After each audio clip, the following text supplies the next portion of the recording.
Welcome to Wyoming School of Horseshoeing. I'm Lonnie, and this is Kevin. We're getting together and we're starting a new chapter at the Wyoming School of Horseshoeing. I've been shoeing 35 years plus, and I got to tell you, my choice of careers is the best thing that could have ever happened to me. And I've gotten to the point in my life where I really want to share what I know, and I really want to inspire people to have the kind of lifestyle that I've been able to enjoy for so long, and the people I've been around, and the horses I've got to put hands on.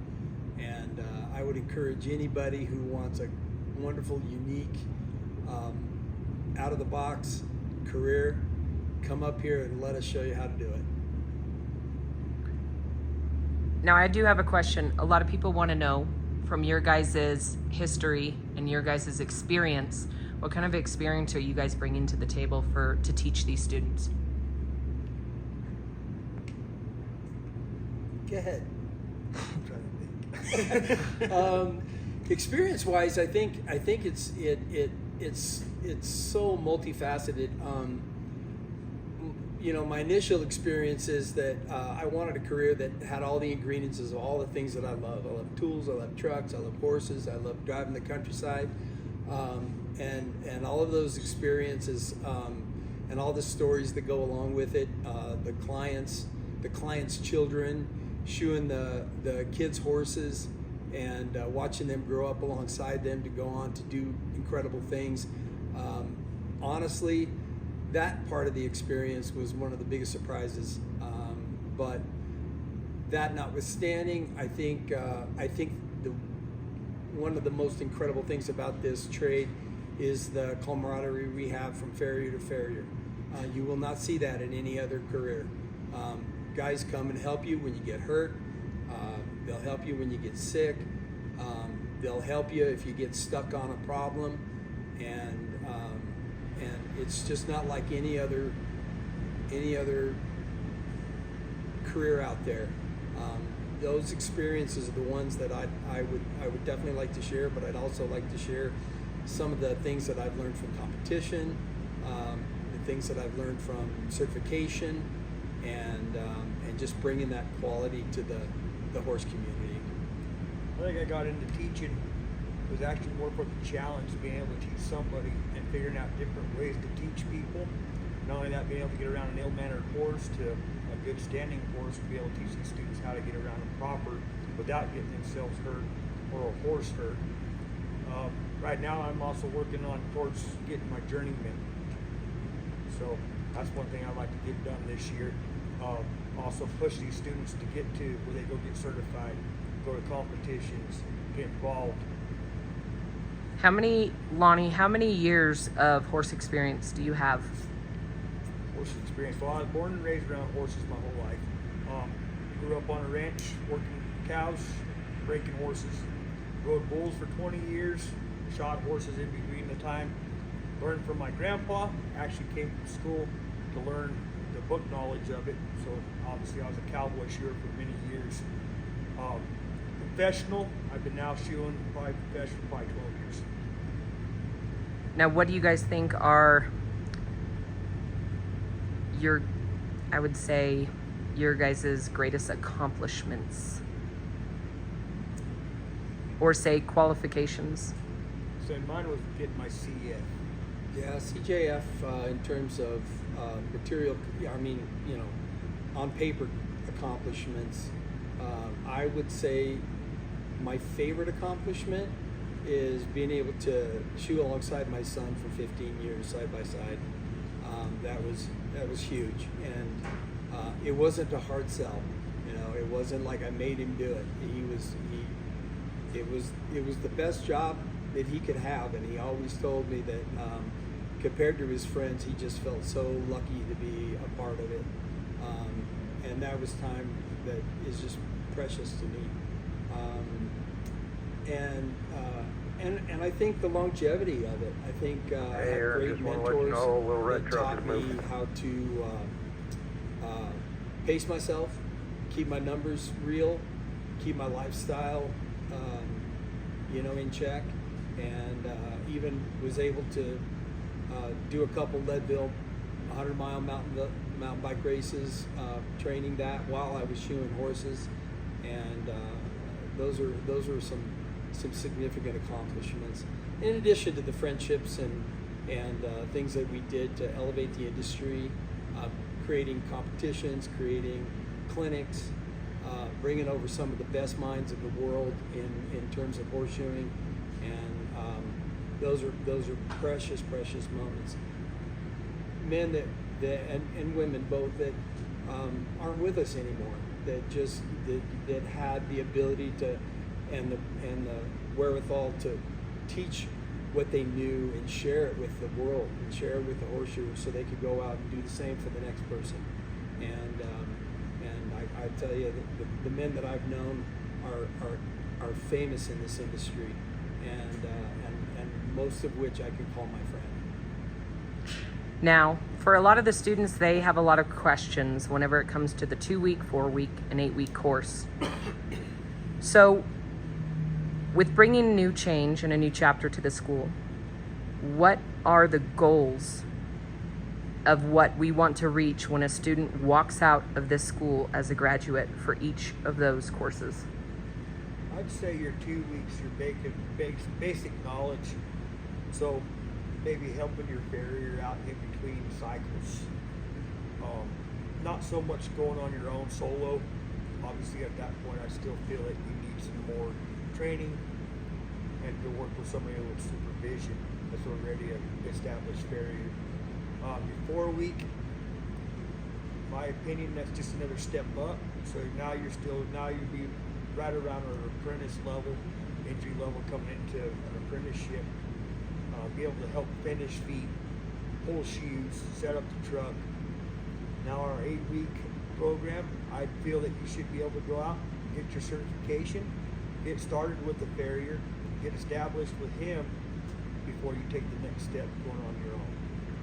Kevin, what do you think that you're going to be able to bring, I guess, a lot to the school on that aspect of an 8-weeker, since you have been an AFA tester, for them to be able to try to reach that goal of having those abilities and confidence to walk out of the 8-week course and be able to do those things? Yep. For me, in an 8-week course, I think the basic certified farrier diploma should be the end game. That is what we should be working toward. 8 weeks is not a lot of time, but I do feel confident that I can show you the information that you need to know to get past that test, tell you how it's going to be scored, give you some strategy to doing the practical test, giving you some strategy to get your shoe board put together, and helping you study for the written. I think my goal in the 8 weeks, hoping I can achieve that, is to have you ready to take the test at the end of that time. I think 8 weeks is short for that, but we're already in discussions about expanding that for in the future.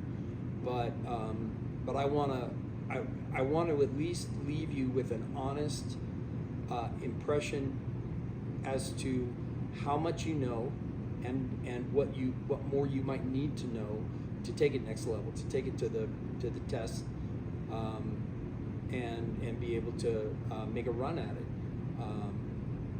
I think that's really important, because I have a lot of faith in that certification, and I do think that is the minimum requirement to open up your business and be able to honestly face somebody and take their money from them and do a proper job on a horse. Without that information, that basic information, I would defer to what Lonnie said about having you set up enough to be able to go find somebody good. But this is a lifelong ambition, and as much as you will learn what you need to know, you will also be warned about what you don't know and what you need to know, and the skills that you need to develop even after you leave the school. And that involves hitting every clinic that comes to town, every clinic that's within driving range, and if you get the means to do so, study internationally. There's so much information out there, and there's so many key people who can tell you that one little tidbit that will change the way you manage horses, and always for the better. So at any level, we offer a pretty good program here, and at a pretty good price, in my opinion. And I would just love to fill this place up with students and see what we can do. So for each of you guys, an understanding for a student who has, I would say people learn differently, what is your guys' teaching styles? So I'm straight to the point, especially when I'm teaching out of a book. We picked say we're going over bones and joints. That's the topic for the day. We go right out of the book, and then from there, we get horses up here. I like to ram and jam. I'm really hands-on. Teach you as we go style. As you need help, I slide back and I help you out. I'm one of them guys, though, I don't like to say things more than 3 times in a day. So if I gotta repeat myself, most likely I just take your foot and I'll show you. And what about you, Kevin? I'm very interested in making sure that you've got the information you need to move forward on every foot, and give you a strategy for doing it efficiently and effectively.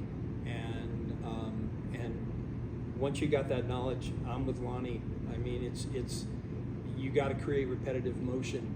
You know, you've got to create that muscle memory and doing the thing that each and every aspect of the job, and be able to repeat it, you know, to a level of quality